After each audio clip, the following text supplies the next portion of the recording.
Good morning. It is an honor to bring you this morning's message, but this is not going to be a traditional sermon. Instead, think of it as an extended series of parables. Like for the parables of Jesus, hearers themselves must ponder the meaning under the surface, the implications, and the applications. My modern parables are about maps. Maps of the United States changed drastically through the first 183 years after 1776. But the maps were stable for 66 years after Hawaii became the 50th state in 1959. However, in the last year, there has been talk about adding Greenland and Canada as states, and even changing established names. So let's examine Greenland and a theology of maps by going back long ago to my third grade classroom. A simple question that confounded me then was, which country is larger, Greenland or Australia?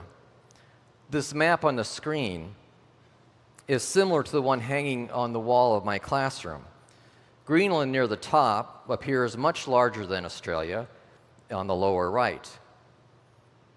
But that observation troubled me in third grade when my class was studying the so-called 7 continents.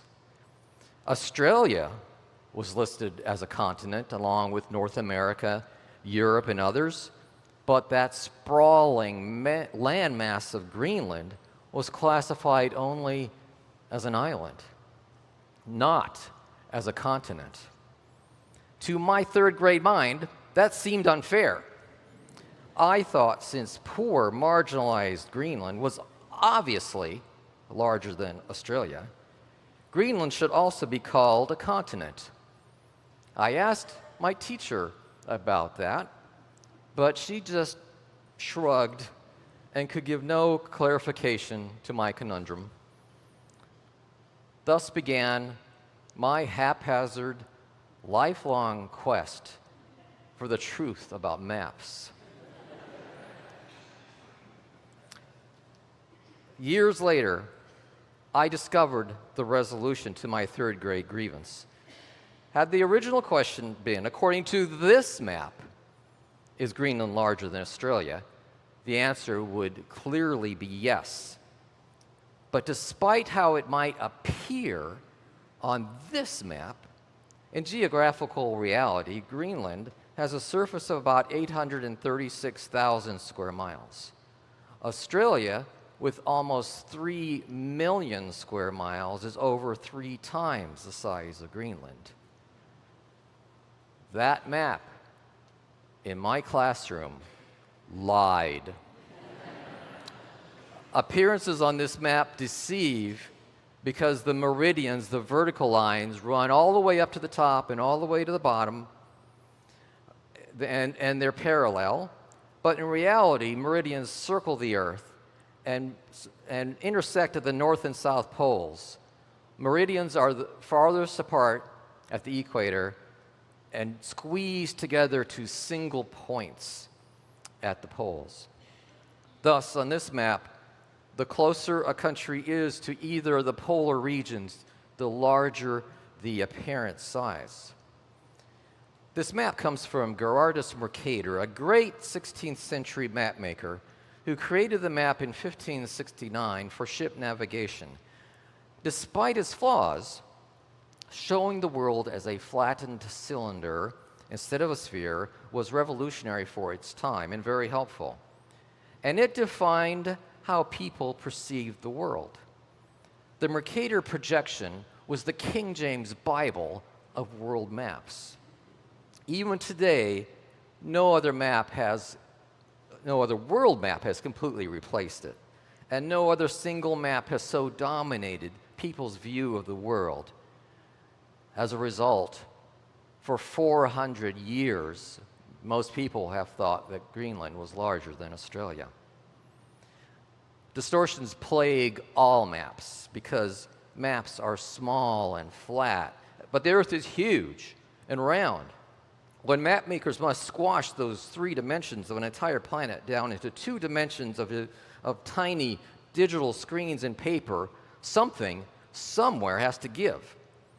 Thus, distortions and incompleteness are inescapable. Let's look at another map. This map has its own different set of distortions.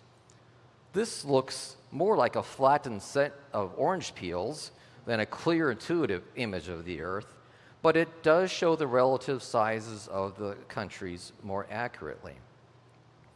And indeed, on this map, Greenland appears considerably smaller than Australia.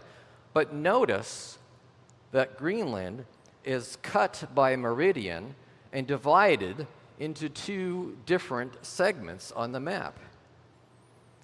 This sliced and shrunken view of the country, I am sure, is not popular with the residents of Greenland. Distortions are not only challenges with maps, the point of view can also be an issue. Mercator and other world map makers lived in Europe, and most maps we are familiar with today were drawn from that perspective. Why is that important? Because if instead early map makers of such maps had lived in Australia, today's maps might look something like this, with Australia placed above most other countries. It might look weird and wrong to you, but it is just as accurate as most other world maps, just viewed from a different perspective. The direction that we call north is not inherently on top. It could just as easily be on the bottom of a map. But to people living in the northern hemisphere, being at the top of the world seemed obvious and logical, not utterly arbitrary. And that became the convention.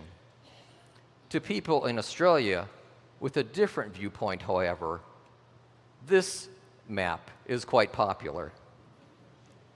The early European-made maps of worlds unconsciously implied that top countries are superior and dominant over the bottom countries. Such a viewpoint may have been mostly unconscious rather than deliberate and malicious, but let's look at a recent, very deliberate attempt at dominance. Besides lines and colors, maps have names on them.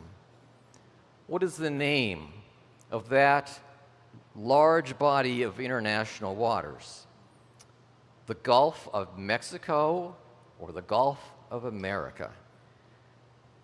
Your answer depends on whether you follow global consensus and nearly 500 years of precedent and tradition, or follow only one president's whims and executive order. That's a choice map makers must reluctantly make today. Those who make maps are called cartographers, and the science of making maps is called cartography. Ideally, cartography would give us maps free of bias, malice, distortions, and incompleteness. But that is impossible in our imperfect world. Geography professor Mark Monmonier wrote a book titled How to Lie with Maps. His book states, not only is it easy to lie with maps, it's essential. To portray meaningful relationships for a complex 3-dimensional world on a flat sheet of paper or screen, a map must distort reality. As a scale model, the map must use symbols that almost always are proportionally much bigger or thicker than the features they represent. To avoid hiding critical information in a fog of detail, the map must offer a selective, incomplete view of reality. There's no escape from the cartographic paradox. To present a useful and truthful picture, an accurate map must tell white lies. Furthermore, the editors of Good's World Atlas note in their introduction, because a well-drawn map creates an aura of truth and exactness, the cartographer should caution the reader against interpreting the generalized data too literally. But who here has ever noticed such a caution on the maps they're using? Perhaps such caution should be in big, bold letters at the top of every map. I know back in third grade, I believed the big lie about Greenland's size because I took the map as the literal and only truth. I was brainwashed by that distorting map's planetary propaganda. I didn't know there was any alternative view. This is one of the paradoxes of maps. Recognizing the limits of maps increases the usefulness of those maps. Not recognizing those limits can sometimes have high stakes indeed. In 2002, Pennsylvanian coal miners had a map that showed an old closed mine to be 300 feet farther away from where they were digging than it really was. The miners accidentally broke through that abandoned mine. Groundwater that had flooded that old mine roared into their tunnel, trapping 9 men who barely escaped 3 days later. Not knowing the limits of their maps nearly killed those miners.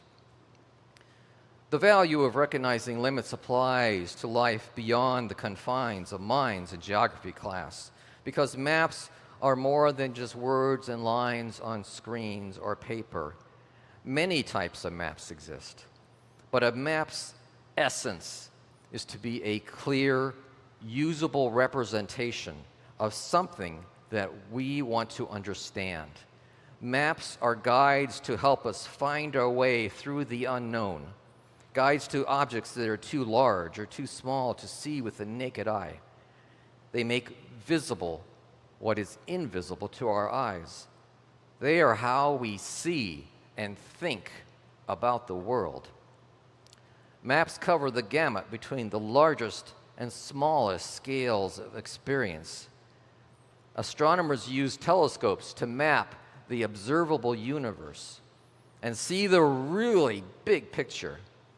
Physicists map invisible subatomic particles and forces to find the building blocks of everything that exists. Biologists map genomes to find the blueprints of life.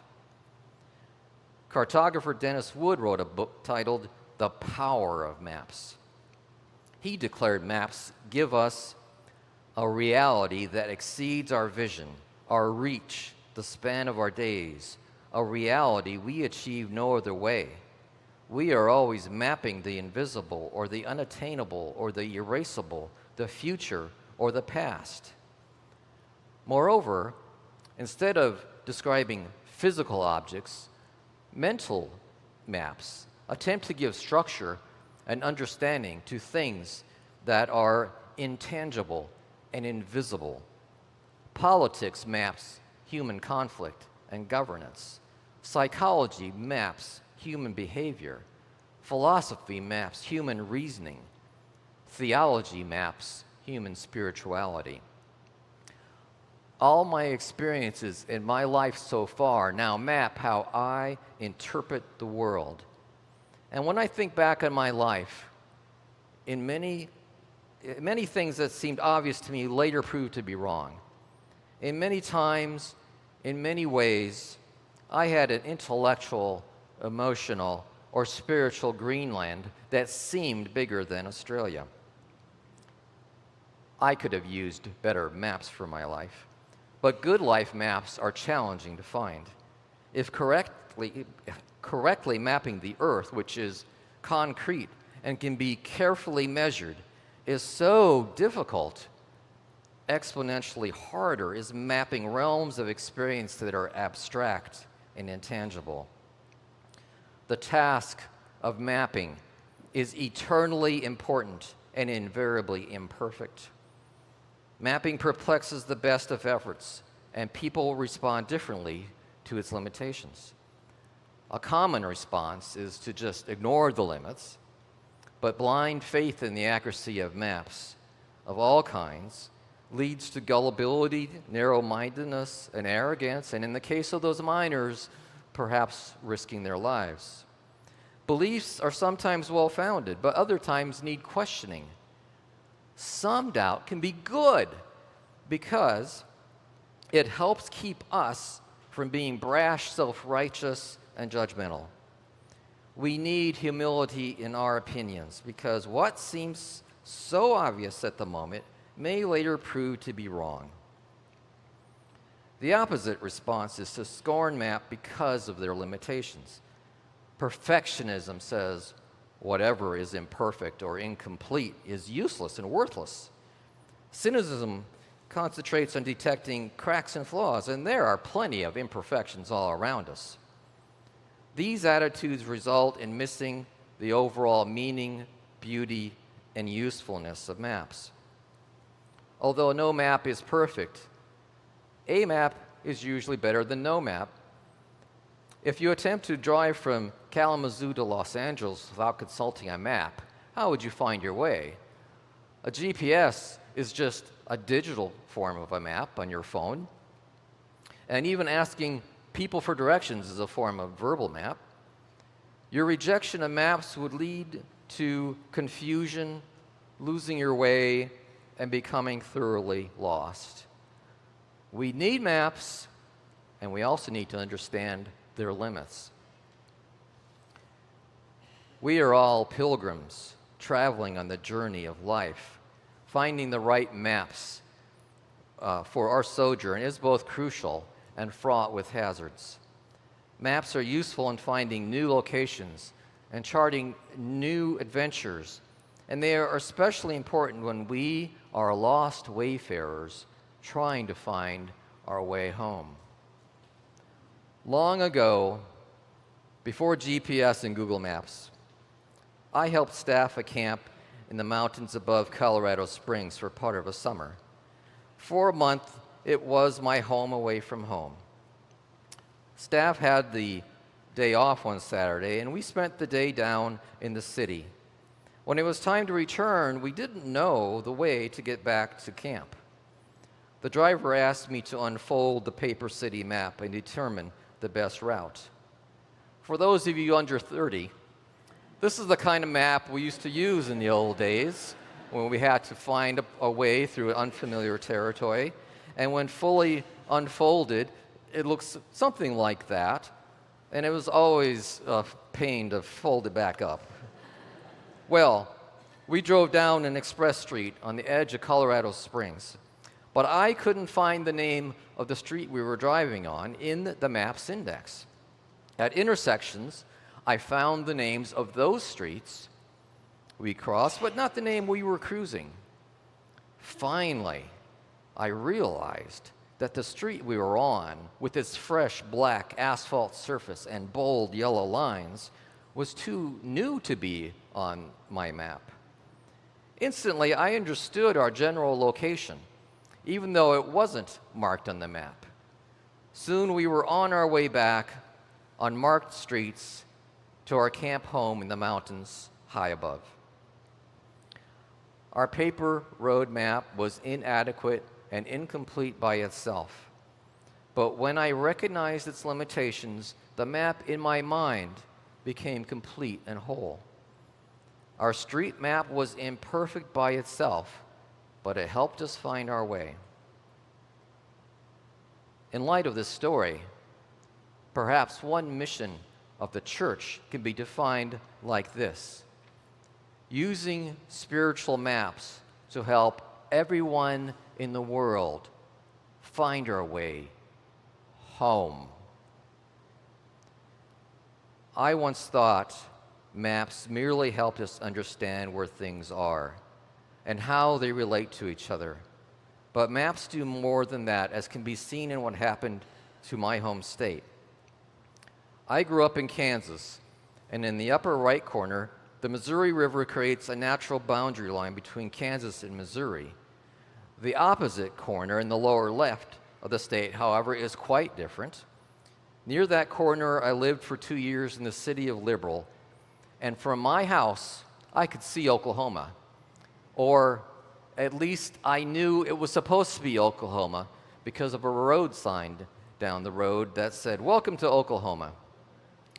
I once straddled the state line beside that highway marker with 1 foot in Kansas and 1 foot in Oklahoma. The landscape on my left looked identical to the landscape on my right. There is no natural division between the states there. The only reason a highway employee knew to put that welcome sign right there was because of a map. A 19th century map created the boundary line between what we now call Kansas and Oklahoma, where for ages before there had just been unmarked, formless prairie. The almighty map said, "Let there be a separation of states here." And behold, there was Kansas and Oklahoma, and the map saw that it was good. Here is the other great paradox about maps. Maps not only reflect reality, they help create reality. They describe the earth, and they also prescribe how the world shall be. They help us perceive reality and also make our perceptions real. Since maps can create reality, Republicans and Democrats bicker about boundaries of voting districts. Although democracy is supposedly governed by majority rule, gerrymandering has often led to power grab rule by the power that has the minority of total votes. Furthermore, during presidential elections, the Electoral College system maps how many votes each state gets according to their representation in Congress. And it's winner takes all in almost every state, no matter how close the actual vote count was. In the 2000 presidential election, the Electoral College system awarded the presidency to the candidate who lost the popular vote by over 500,000 votes. In 2016, moreover, the electoral prize was won by the candidate who lost the popular vote by almost 3 million votes. These political maps changed our country and our world forever. Maps are more than just facts. Maps are also about ownership and power. In the book, The Power of Maps, Dennis wrote, "It is not the function of geographers to merely map the earth, but to change it." If we think something in our world needs changing, we need to think of how to get from what is to what should be. Creating a mental map of how that change can take place is a first step in transforming parts of life for the better. Our world and our maps have certainly changed through the centuries. Here is a photo of a globe created over 500 years ago. The globe has an area that was at that point uncharted, and it has a scary Latin inscription meaning, "Here be dragons." Even now, after centuries of efforts, unexplored regions of our universe and dangers remain, and mapping is an unfinished task. The task for each of us is mapping our own life's journey. Often our life journeys are less like planned trips and more like chaotic odysseys. We set sail, we follow the wind, we survive storms and explore whatever lands we stumble across. Whether we know it or not, however, we are mapping as we go along, blazing trails for our children and generations to come. Our interactions influence the paths of others. Actions of hatred, dishonesty, and selfishness create maps leading us toward dragons of destruction. Actions of love, truth, and self-sacrifice help guide people home. Let us strive to make good maps for each other. Our culture certainly could use better maps. According to current society's distorted values, consumption, greed, power, and individual rights rather than responsibilities are all good things to pursue. Religious texts, on the other hand, have vastly different values and perspectives, showing new possibilities, truths, and opportunities. People of faith need to see what is truly possible and to recognize our power to remap and reshape the world for the better. Just as I have consulted many types of physical maps in my life, our spiritual maps also consist of multiple documents. Our spiritual maps may consist of our individual interpretations of the Bible, books and articles we read, the songs we sing, church conferences and meetings, the counsel of the local church community, advice from friends, our individual intuitions, and the inner sparks of divine illumination. Although each of these in isolation might be insufficient by themselves, when combined, they help show us the way. Jesus, in his life and teachings, gave us new maps, as he indeed said, "I am the way, the truth, and the life." The church offers these new types of maps that show a different way than the way of the world. Maps that show the spiritual equivalent of Australia truly being larger than Greenland. Spiritual maps showing not what appears to be true, but what really is, what really should be, what really can be, and what really will be. Spiritual maps showing us, in spite of how things appear in our distorted, broken world, that love is larger than hate, and peace is bigger than war. The last will be first, and the lost will be found. The proud will fall, and the humble will be exalted. Truth will triumph, and justice will prevail. Shackles will be broken, and the oppressed will be freed. Sins will be wiped clean, and wounds will be healed. Suffering will cease, and tears will be no more. Death will die, and the dead will rise. These are the maps that can truly change the world. Amen.